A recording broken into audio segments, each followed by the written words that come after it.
ఆదిలాబాద్ పట్టణంలోని మహాలక్ష్మి వాడలో హనుమాన్ భారీ విగ్రహ ప్రతిష్టాపన కార్యక్రమాన్ని అంగరంగ వైభవంగా జరిగింది. ఇక వేద పండితుల వేద మంత్రాలు, ప్రత్యేక పూజా కార్యక్రమాల నడుమ ఈ విగ్రహ ప్రతిష్టాపన మహోత్సవం కన్నుల పండుగగా సాగింది. కాలనీవాసులు పెద్ద ఎత్తున తరలివచ్చి ఈ ఘట్టాన్ని కన్నులారా తిలకించారు. జై శ్రీరామ్, జై హనుమాన్ నినాదాలతో ఆ ప్రాంతం మారుమ్రోగింది. ఆధ్యాత్మిక శోభ వెల్లివిరిచింది.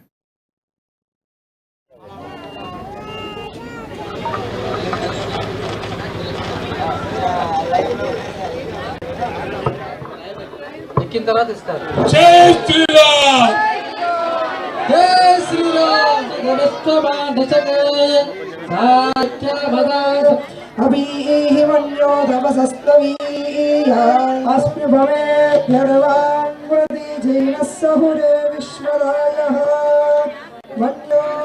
జై శ్రీరామ్. మొదటగా కలశంలోని జలాలను ప్రోక్షించాలి.